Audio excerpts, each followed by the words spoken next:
Hello all students, welcome to ASCAT. Class, my name is Arpit Sir, your DILR mentor. Class, welcome to the series of 100 most expected DILR sets that you can expect in your CAT exam. And the set that we are going to discuss today is going to be set number 95. And आज का जो set है वो based है sir एक sitting arrangement पर based एक puzzle होने वाला है. Sitting arrangement पर based एक puzzle होने वाला है. Although अपन ने pure arrangement के puzzles CAT में अभी recent years में नहीं देखे. रिसेंट ईयर्स में अरेंजमेंट पर बेस्ड डायरेक्ट कोई पजल नहीं आया है, लेकिन आज का सेट थोड़ा सा डायरेक्टली बेस्ड है किसके ऊपर, सिटिंग अरेंजमेंट के ऊपर. अब सी, जब भी अपन डीएलआर सेक्शन की बात करते हैं, arrangement is kind of the foundation of DLR section. अगर आपको अरेंजमेंट पर बेस्ड पजल सॉल्व करना आता है तो कहीं ना कहीं आपको आपकी फाउंडेशंस क्लियर है. इसीलिए आज का सेट कंप्लीटली बेस्ड होने वाला है सिटिंग अरेंजमेंट पर बेस्ड.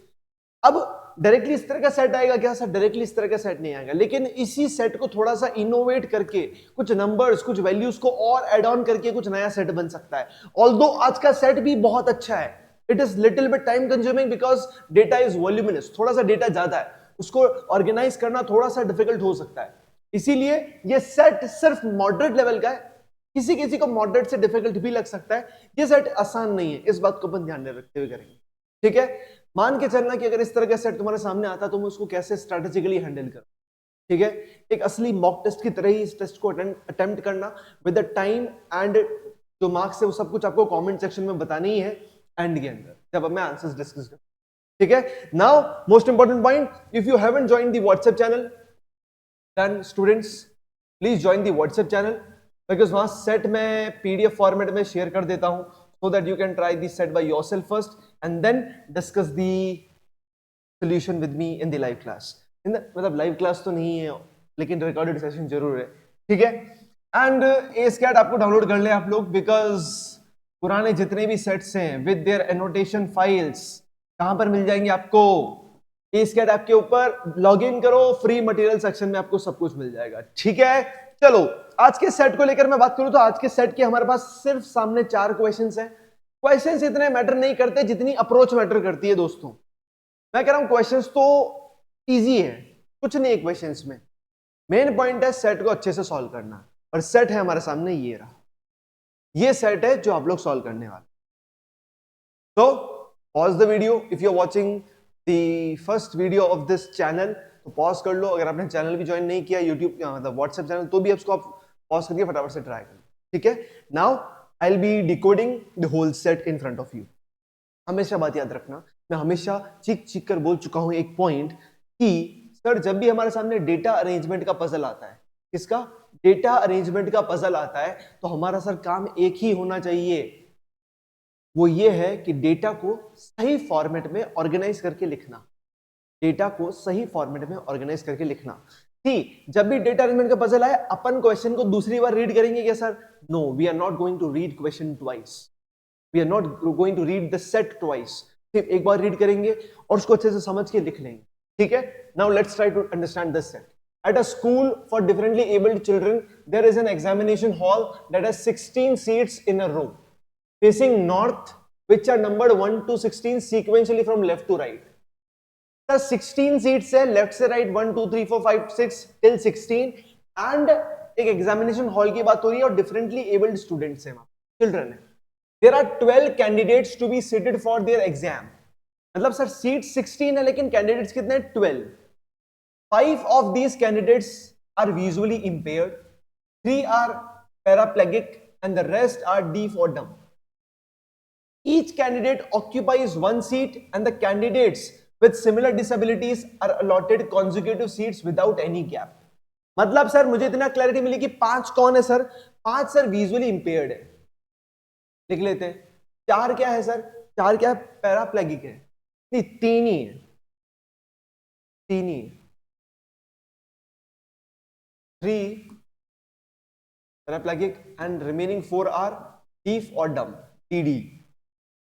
ठीक है, एंड द रेस्ट, तो रेस्ट मतलब 12 हो गए ना टोटल. तो 12 में से 5 और 3 8, 8 में से 4 गए तो 8 और 4 जोड़ोगे तो आपके 12 हो जाएंगे. 12 candidate, rest are D for down.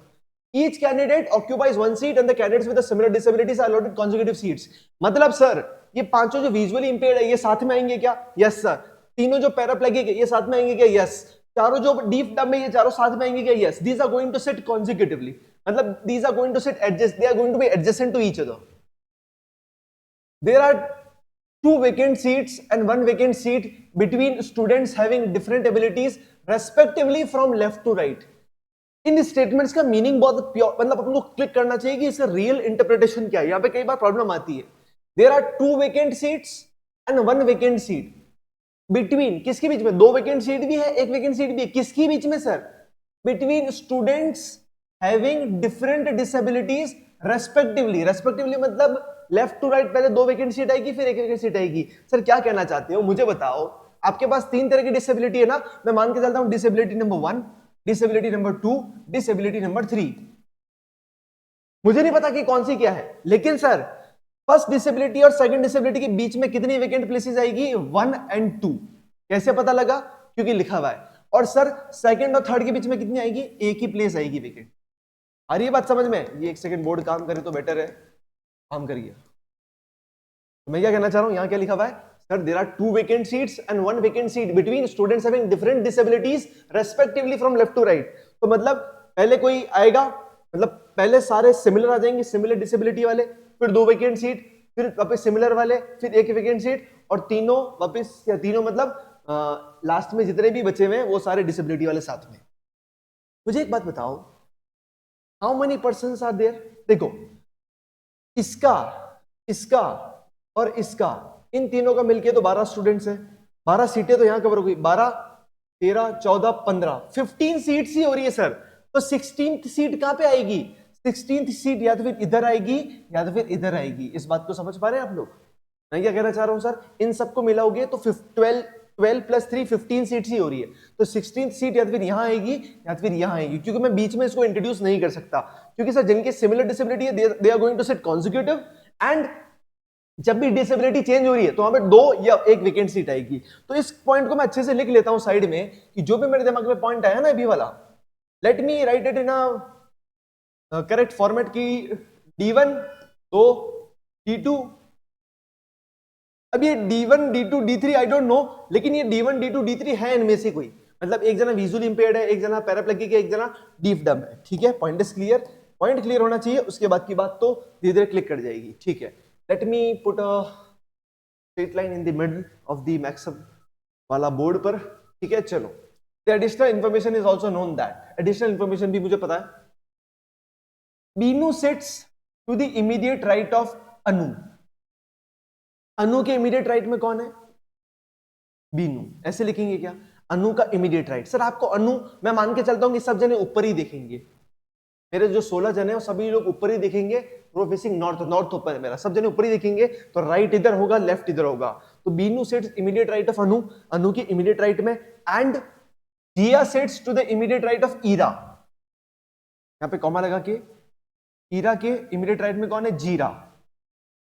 जिया, जिया, जीरा क्या बोल रहा हूं मैं? Jiya sits immediate right of Ira, whose seat number is greater than seat number of Beenu. whose is a relative pronoun, किसको रिप्रेजेंट करता है? क्लोजेस्ट सब्जेक्ट या ऑब्जेक्ट को. तो ईरा का जो सीट नंबर है is greater than seat number of Binu. तो बीनू को कुछ सीट नंबर होगा और ईरा का भी कुछ ना कुछ होगा. तो ईरा का सीट नंबर ज्यादा है, सीट नंबर ज्यादा है, तो सर मैं कह सकता हूं क्या कि ईरा जो है वो बीनू के कहीं ना कहीं राइट साइड में किसी ना किसी जगह आएगी. क्योंकि मैं मान के चलता हूं मेरा अरेंजमेंट कैसा होगा, 1 2 3 4 5 6 11, ये 16 सीट्स. अब ए बी अगर यहां बैठा है तो ईरा इसके राइट में ही आएगी ना, अगर उसका सीट नंबर ग्रेटर होना चाहिए तो. अगर उसका सीट नंबर मुझे ग्रेटर चाहिए तो उसको मुझे राइट में ही रखना पड़ेगा. पॉइंट क्लियर हो रहा है क्या? ये क्या है सर? टेबल, ये एक अरेंजमेंट वाला अलग केस बनाया मैंने. 16 सीट्स, इनके बंदे में यहां लिखूंगा, ऊपर नीचे आपको बताऊंगा कि क्या करना है. क्लिक किया कि ईरा जो है जिसका सीट नंबर ग्रेटर है. ठीक है sir, done. Kia occupies seat number 16 whereas Gina is not seated next to vacant seat. Kia occupies seat number 16.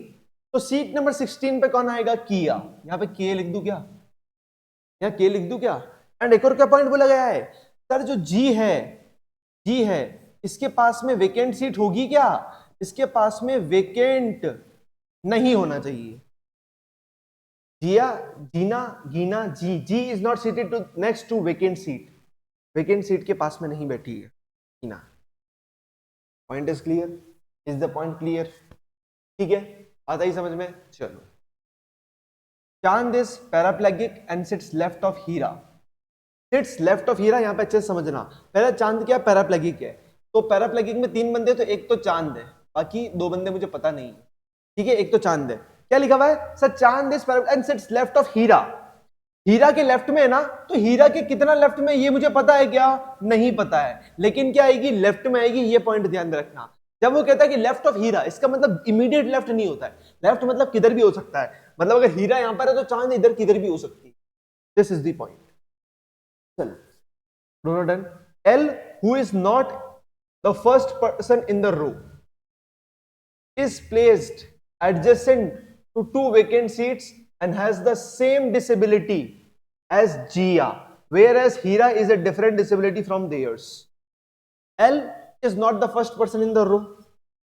तो L यहां पर आएगा क्या? L यहां पर नहीं आएगा, यहां मैं लिख देता हूं, यहां पर L नहीं आएगा।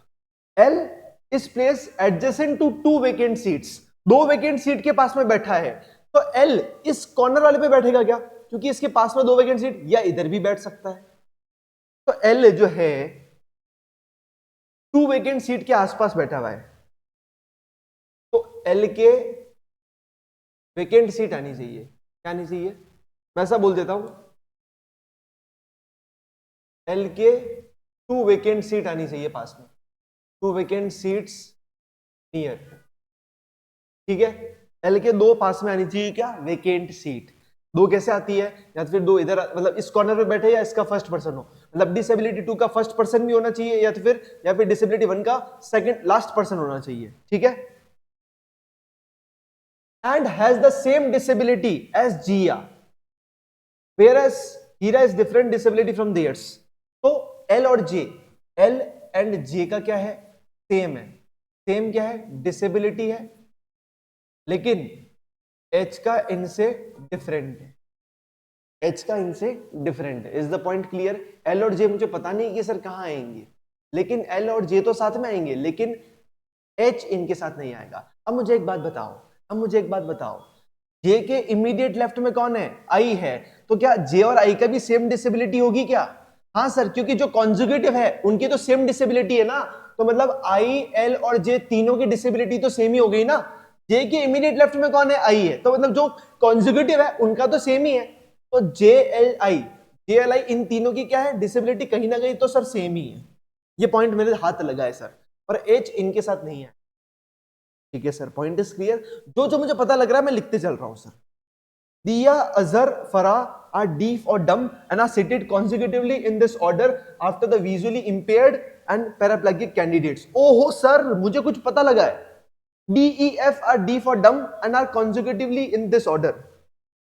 ये कौन है? deaf और dumb है, मतलब D, E, F क्या है? deaf और dumb है। एक और बंदा मुझे पता नहीं लगा है sir. These are deaf and dumb और seated consecutively in this order, इसी ऑर्डर में बैठेंगे after visually impaired and paraplegic candidates, मतलब विजुअली इंपेयर्ड और पैराप्लेगिक के बाद बैठेंगे, मतलब डिसेबिलिटी 1 और 2 विजुअली और पैराप्लेगिक होगी। किस ऑर्डर में ये मुझे नहीं पता, लेकिन सबसे लास्ट वाली डिसेबिलिटी कौन सी है? डी फॉर डम है। ये मुझे आइडिया लग गया क्या? सबसे लास्ट वाली कौन सी है? ये डी फॉर डम है। मुझे पता लग गया क्या? यस सर, क्योंकि ये जो है बाद में किसके बैठेंगे? विजुअली एंड पैराप्लेगिक के। मुझे इन दोनों में से नहीं पता कि कौन है, लेकिन इसका पता लग चुका है। डी, ई, एफ साथ में बैठेंगे और लास्ट में बैठेंगे, तो सर 4 जने चाहिए लास्ट में, 3 जने मुझे पता है, तो लास्ट पर्सन कौन होगा? DEF के, तो सर DEF के। सर ये चारों कौन है? डीफ और डम। ठीक है, point is clear? Is the point clear? Sir ये क्या होगी? वेकेंट पोजीशन होगी। ये क्या है? वेकेंट है, क्योंकि एक वेकेंट आएगा। अब यहाँ पे सर 3 जने भी आ सकते हैं या 5 जने भी आ सकते हैं, वी डोंट नो। 3 या 5 पता नहीं, कोई भी आ सकता है। ठीक है, बात करें। अब मुझे एक बात बताओ, अभी मैं तुमको बताऊंगा, पहले लिख ही लेते हैं कुछ ना कुछ। ठीक है, let's write something. Each candidate gets a अच्छा, यहाँ पे कुछ मार्क्स की बात हुई है सर, इस मार्क्स की बात को भी रीड कर ही लेते हैं sir. Each candidate gets a distinct integral marks from 79 to 90।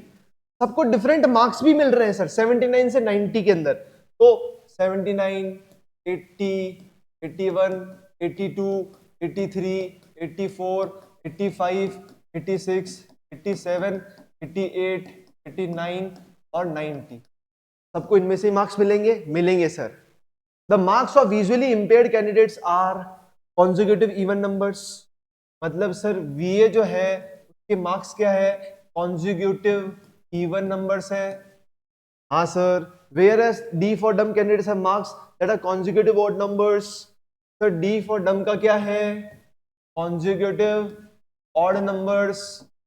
and बस ये वाला पॉइंट खत्म है। और बताओ sir, L and D were ranked first and second in the class, whereas students in seat number 9 and 10 got the last and second last rank respectively. Oh ho sir, the child who scored the highest marks got the first rank, the child who scored the second highest marks got the second rank, and so on. तो sir L और D were ranked first and second, तो L के marks कितने हो जाएंगे? 90 हो जाएंगे क्या? क्यों सर? क्योंकि L का रैंक फर्स्ट है। सर फर्स्ट या सेकंड कुछ भी हो सकता है? नहीं, यहाँ पे एंड में एक वर्ड यूज किया रेस्पेक्टिवली। D का सेकंड रैंक है, D के मार्क्स कितने हो जाएंगे? तो सेकंड हाईएस्ट कितने हैं? 89 मार्क्स।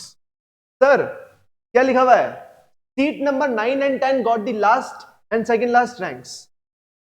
सीट 9 और सीट 10 इनके मार्क्स कितने होंगे? अब देखो, seat 9 and 10 got the last and second last, तो सीट 9 की लास्ट रैंक आई है। लास्ट रैंक मतलब इसके 79 मार्क्स और सीट 10 वाले के 80 मार्क्स। ठीक है, ये कुछ मेरे सामने आइडिया आया है इस पॉइंट को लेकर। अब मुझे एक बात बताओ, इधर आओ, इधर आओ भाई, ये तीनों साथ में आएंगे? ये तीनों साथ में आएंगे क्या मेरे भाई? ये तीनों यहां आ सकते हैं क्या? नहीं आ सकते, क्योंकि सर सी ऑलरेडी है, यहां पे दो जने ही आ सकते, तो यहां पे कौन कौन आएगा? आई एल जे सब आएगा। अब एच इनके साथ नहीं आएगा, तो एच को आना तो इधर ही पड़ेगा। हाँ सर, एच को आना तो इधर ही पड़ेगा। और सर ए बी भी साथ में ही आएंगे। ए बी साथ में क्यों आएंगे? क्योंकि कॉन्जुगेटिव है, तो ए और बी को भी इधर ही आना पड़ेगा और बचा हुआ जी को इधर आना पड़ेगा। पॉइंट समझ में आया? मैंने क्या कहा? ये तीनों साथ में जाएंगे, तो कहां जाएंगे? इधर। ए और बी भी क्या साथ में जाएंगे? हाँ सर, वो भी इधर ही जाएंगे। क्यों? क्योंकि एच को यहां आना पड़ेगा, क्योंकि आई एल जे के साथ में एच नहीं आ सकता। तो मेरे सामने कुछ ग्रुप्स तो बन गए, कुछ ग्रुप्स तो बन गए। अब सर बात कैसी है? बात कैसी है? अब मुझे क्या अरेंज करना है सर? बात ऐसी आ रही है कि अब मेरे पास है ये 2-3 जगह मेरे पास में वेकेंट। ठीक है, चलो अब अपन को देखना है कि अपन कैसे इसको सेटल डाउन करेंगे पूरे गेम। सीट 9 और 10, सीट 9 और 10, यहाँ पे तो 3 जनों को तो सीट 9 और 10 तो आएगी आएगी। ठीक है, अब मेरे पास बचे क्या क्या है गेम? मेरे सामने एक पॉइंट आया था ना,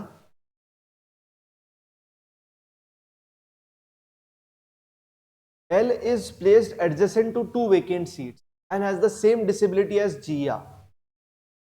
तो L is placed adjacent to 2 vacant seats. 2 vacant seats आनी चाहिए L के पास में, और G के पास में एक भी वेकेंट नहीं आनी चाहिए। तो G के पास में एक भी वेकेंट नहीं आनी चाहिए, तो सुनना, G के पास एक भी नहीं चाहिए, तो पता है क्या आएगा?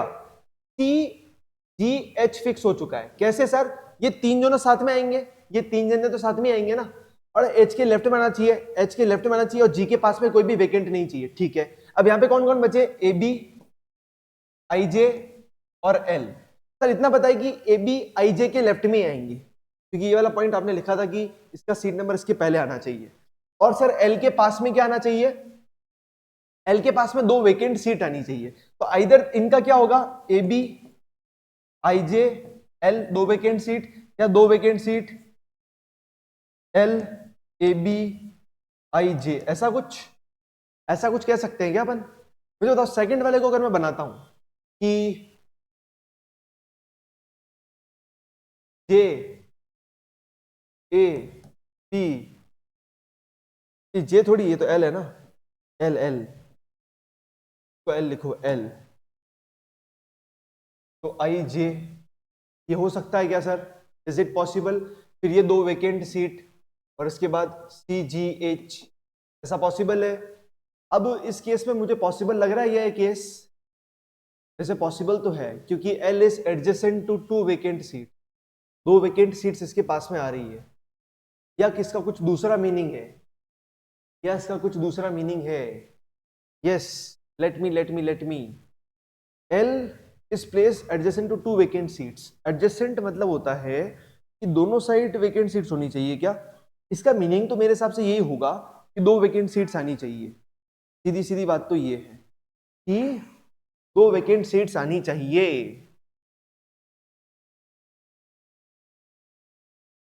एक बार यार मुझे ओरिजिनल क्वेश्चन देखने दो यार कि क्या पॉइंट है ओरिजिनल क्वेश्चन में।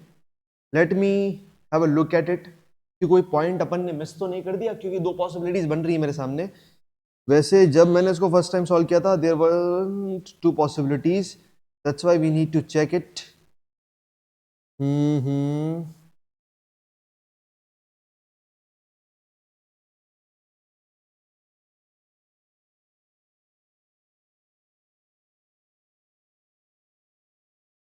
सी स्टूडेंट्स, मुझे लग रहा है एक पॉइंट, यस, वो ये कि शायद यहाँ आएगा एक वर्ड रेस्पेक्टिवली।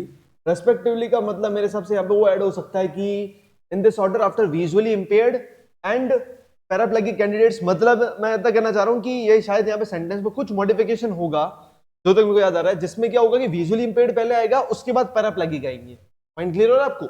मतलब मैं आपके सामने क्या पॉइंट रखना चाह रहा हूँ कि पहले विजुअली इंपेयर्ड एंड देन पैराप्लेगिक, इस तरह से सेंटेंस को फ्रेम करना था, बट शायद कुछ प्रॉब्लम हो गई, इसलिए शायद अपना दो पॉसिबिलिटीज बन रही है। So what I am trying to say is कि अपना पहला आएगा विजुअली इंपेयर्ड, फिर आएगा paraplegic. This is what I mean to say. मतलब इसको थोड़ा सा फ्रेमिंग इसकी थोड़ी सी और सही से करनी है। That's what I am thinking about कि यार इसमें कुछ दिक्कत तो हुई थी।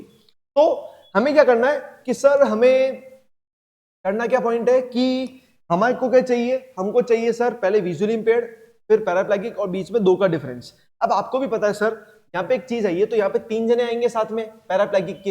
ये तीन जने कौन होंगे, पैराप्लेगिक के। फिर दो वेकेंट सीट आएगी और फिर पांच जने कौन आएंगे, पांच जने कौन आएंगे, क्या आएंगे, विजुअली इंपेयर्ड। और सर फर्स्ट वाली सीट वेकेंट रहेगी क्या, यस फर्स्ट वाली सीट वेकेंट रहेगी। हमारी बात भी हुई थी स्टार्टिंग में, आपको याद है कि अपनी 15 सीट्स तो कवर हो गई थी, एक सीट खाली रहेगी या फिर वो एंड वाली या फिर वो फर्स्ट वाली, जो कि ये वाली खाली रहेगी। अब रही बात सर इनकी, L is adjacent to two vacant seats. वैसे एडजेसेंट की बात होती है ना तो ऐसा लगता है कि एडजेसेंट मतलब इधर और इधर दोनों साइड वेकेंट सीट्स होनी चाहिए, बट इस केस में हमारे पास पॉसिबल ही नहीं है ऐसा कोई केस जिसमें इधर और इधर दोनों साइड वेकेंट सीट है। तो जब अपन कहते हैं कि L is adjacent to vacant seats, इसका मतलब अपन को क्या करना पड़ेगा, एल को यहीं बिठाना पड़ेगा, क्योंकि एल इस कैटेगरी में आता है। यहाँ पे ए, यहाँ पे बी, यहाँ पे आई, यहाँ पे जे और यहाँ पे C D H. Point is clear, is the point clear. अब आई होप आपको क्लियर होगा। तो मैं ये कहना चाह रहा था कि यहाँ पे शायद कुछ प्रॉब्लम थी। अब भाई देखो, मैं जब इसको रीड करता हूं ना तो मुझे ऐसा लगता है कि after visually impaired and paraplegic candidates, तो what I mean by this particular statement कि मुझे इतना पता है कि इसके बाद में आएंगे, लेकिन इन दोनों का ऑर्डर नहीं पता। लेकिन मान के चलो कि इनका ऑर्डर मुझे किसी न किसी सेंटेंस में गिवन होता, क्योंकि शायद यहाँ पे कुछ मिसिंग पॉइंट है, एक पॉइंट शायद मिस हो गया थोड़ा सा स्टेटमेंट। तो मान के चलते कि सर ये दोनों ऐसे ही है कि मैं आपको क्या कहना चाह रहा हूँ, विजुअली इंपेयर्ड और फिर पैराप्लेगिक। सर अगर ऐसा नहीं हुआ तो मेरे पास दो डायग्राम बन जाएंगे। अगर ऐसा नहीं होता है कि ऐसा वाला केस नहीं लिखा होता तो मेरे सामने दो डायग्राम बन जाएंगे। इज द पॉइंट क्लियर, ठीक है, दो डायग्राम बन जाएंगे। लेकिन इस केस में ऐसा नहीं हो रहा है। अब आपको भी पता है कि एल के मार्क्स कितने हैं, 90। एल के कितने मार्क्स हैं, 90 मार्क्स के 90 है। अब सर इसके 90 है और मुझे पता है कि विजुअली इंपेयर्ड जो है ये सारे क्या है, कॉन्सेक्यूटिव इवन नंबर्स है। कॉन्सेक्यूटिव इवन नंबर्स है तो इन सबका क्या होगा, इनके अंदर 88 भी आएगा, 86 भी आएगा, 84 भी आएगा, 82 भी आएगा, 2 4 6 8 10। इनका मुझे ऑर्डर नहीं पता कि कौन से मार्क्स है, लेकिन इनका आएगा पक्का पक्का। तो सर अपन कॉन्सेक्यूटिव इवन नंबर्स को हटा दो, ये हटा दो, ये हटा दो, ये हटा दो, ये हटा दो, ये हटा दो। सर डी के मार्क्स 89 है, डी के मार्क्स 89 है, डी के 89 है तो इनके बचे हुए के कितने क्या हो जाएंगे सर, 87, 85, 83। ठीक है सर, 89, 87, 85, 83, क्योंकि कॉन्सेक्यूटिव ऑड नंबर से रिमेनिंग क्या क्या बचे, 79, 80, 81। सर सीट नंबर 9 का 79 है, सीट नंबर 9 का 79 है, सीट नंबर 10 का 80 है, सीट नंबर 10 का 80 है, तो इसका कितना हो जाएगा 81। अब स्टूडेंट्स मेरे दिमाग में एक बात खटकी है, मैं तुम्हारे सामने रखता हूं। अरे कुछ नहीं, अरे मैं तुमको एक पॉइंट बताता हूं बहुत तगड़ा जो मेरे दिमाग में बैठा है।